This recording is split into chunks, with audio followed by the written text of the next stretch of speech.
పరీక్షలు రిజర్వేషన్లు అంటే తెలియని వ్యక్తులు డిఎస్సిపై బురద చల్లే ప్రయత్నం చేస్తున్నారు అని సీఎం చంద్రబాబు ఆగ్రహం వ్యక్తం చేశారు. డిఎస్సి పెట్టి 16,000 మందికి ఉద్యోగాలు ఇచ్చాము.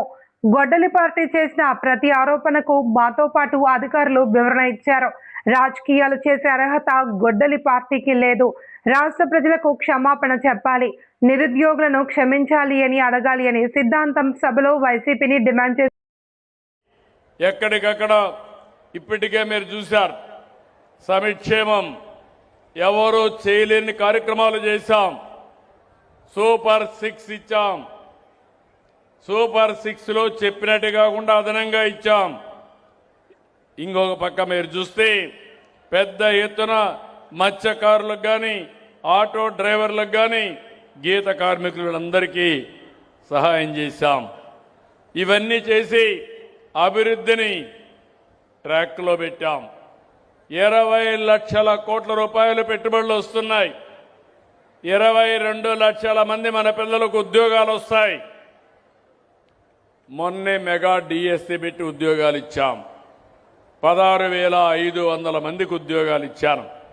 ఈ విషయంలో మీరు గుర్తుపెట్టుకోవాలి, మనం 16,500 మందికి ఉద్యోగాలు ఇస్తే నేను పెట్టిన మొదటి సంతకం ఎన్ని ఇబ్బందులు క్రియేట్ చేయాలని ప్రయత్నం చేసినా, కోర్టుకు పోయినా అన్ని వెకేట్ చేపించి సంవత్సరం లోపల ఉద్యోగాలు ఇచ్చిన ఘనత ఈ ఎన్డీఏ ప్రభుత్వాన్ని. నిన్న మొన్న చూశారు, పరీక్షలంటే తెలియని వాళ్ళు, ఎట్లా పెడతారో తెలియని వాళ్ళు, రిజర్వేషన్ తెలియని వాళ్ళు కావాలని బురదజల్లే కార్యక్రమాన్ని తీసుకున్నారు.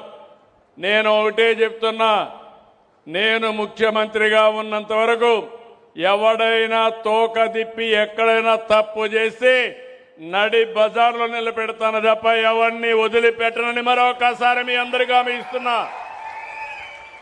యువత గుర్తుపెట్టుకోవాలి, మీరు కష్టపడ్డారు, లక్షల మంది పరీక్షలు రాశారు. అంత మునుపు చెప్పారు జాబ్ క్యాలెండర్ ఇస్తామని. జాబ్ క్యాలెండర్ ఇవ్వలేదు కదా, నిరుద్యోగులకు దగా చేశారు. నేను వచ్చిన తర్వాత ఉద్యోగాలు ఇస్తామని ఉద్యోగాలు ఇచ్చాం. మళ్ళీ ఈ సంవత్సరం కూడా జాబ్ క్యాలెండర్ ఇచ్చాం. ఇది చూసిన తర్వాత భయపడిపోయి ఏం చేయాలన్న దిక్కుదోచకుండా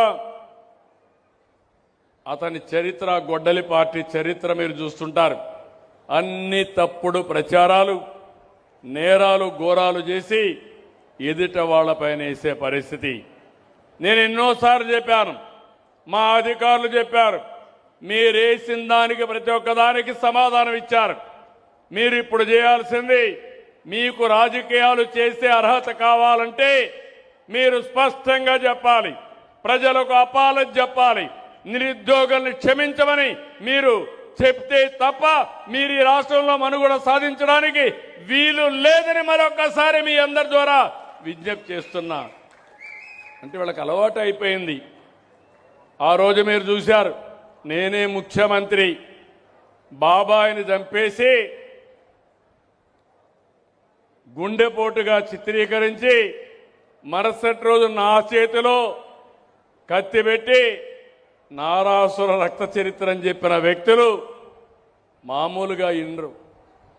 మీరు చీకొట్టారు. వెస్ట్ గోదావరి జిల్లాలో జీవితంలో ఒక్క సీటు కూడా గెలవరు వీళ్ళు.